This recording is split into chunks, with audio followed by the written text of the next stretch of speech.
The Love Song of J. Alfred Prufrock by T.S. Eliot.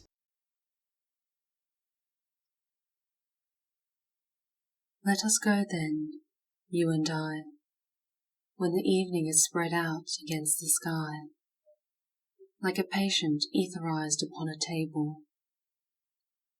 Let us go through certain half-deserted streets, the muttering retreats of restless nights in one-night cheap hotels and sawdust restaurants with oyster shells.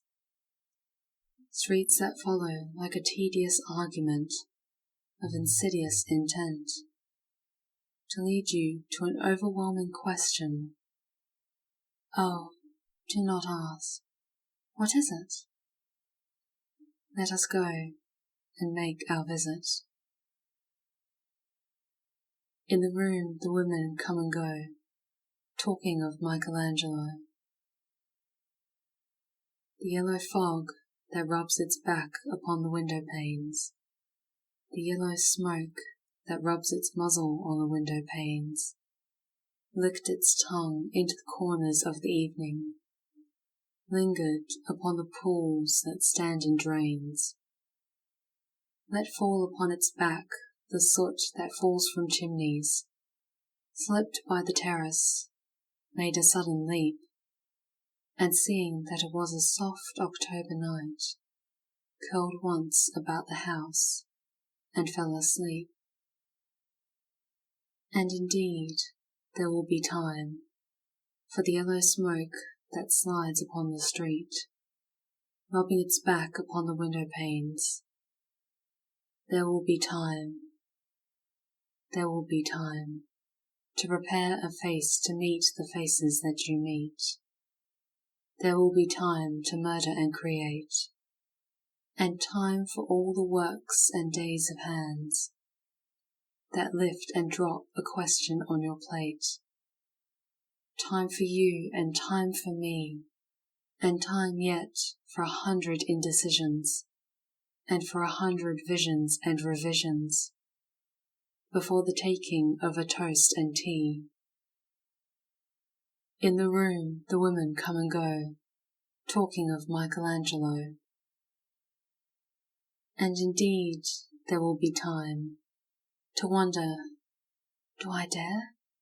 And do I dare? Time to turn back and descend the stair, with a bald spot in the middle of my hair. They will say, how his hair is growing thin. My morning coat, my collar mounting firmly to the chin, my necktie rich and modest, but asserted by a simple pin.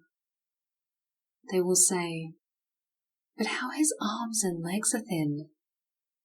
Do I dare disturb the universe?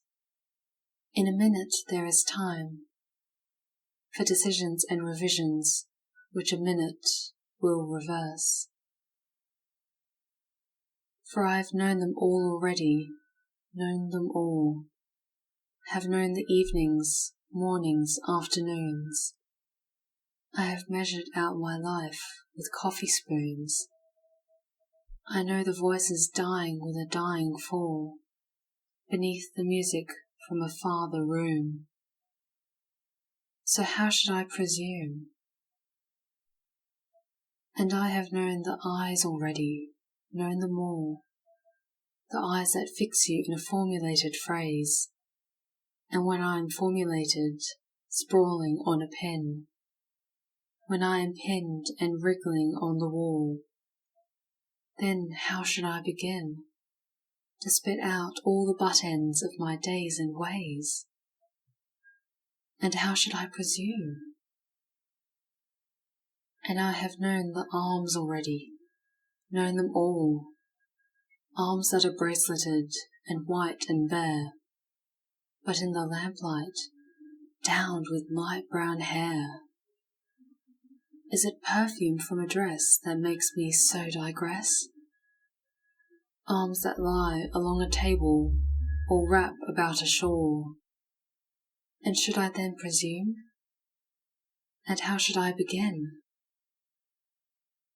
Shall I say, I have gone at dusk through narrow streets, and watched the smoke that rises from the pipes of lonely men in shirt sleeves, leaning out of windows. I should have been a pair of ragged claws, scuttling across the floors of silent seas. And the afternoon, the evening, sleeps so peacefully, smoothed by long fingers, asleep, tired, or so it malingers, stretched on the floor, here beside you and me.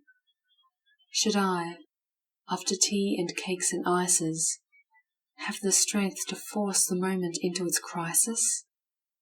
But though I have wept and fasted, wept and prayed, though I have seen my head, grown slightly bald, brought in upon a platter, I am no prophet, and here's no great matter. I have seen the moment of my greatness flicker, and I have seen the eternal footman hold my coat and snicker, and in short, I was afraid. And would it have been worth it, after all, after the cups, the marmalade, the tea, among the porcelain, among some talk of you and me, would it have been worth while to have bitten off the matter with a smile, to have squeezed the universe into a ball, to roll it towards some overwhelming question, to say, I am Lazarus come from the dead, come back to tell you all, I shall tell you all. If one, settling a pillow by her head, should say, that is not what I meant at all, that is not it at all. And would it have been worth it, after all? Would it have been worthwhile? After the sunsets and the dooryards and the sprinkled streets, after the novels, after the teacups, after the skirts that trail along the floor, and this, and so much more. It is impossible to say just what I mean, but as if a magic lantern threw the nerves in patterns on a screen.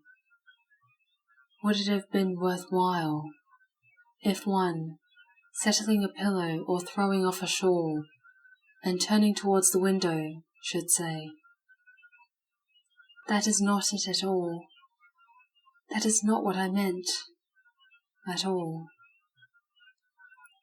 No, I am not Prince Hamlet, nor was meant to be. Am an attendant lord, one that will do, to swell a progress, start a scene or two, advise the prince, no doubt an easy tool, deferential, glad to be of use, politic, cautious, and meticulous, full of high sentence, but a bit obtuse, at times, indeed, almost ridiculous, almost, at times, the fool. I grow old, I grow old. I shall wear the bottoms of my trousers rolled. Shall I part my hair behind? Do I dare to eat a peach? I shall wear white flannel trousers and walk upon the beach. I have heard the mermaids singing, each to each. I do not think that they will sing to me. I have seen them riding seaward on the waves, combing the white hair of the waves blown back. When the wind blows, the water white and black.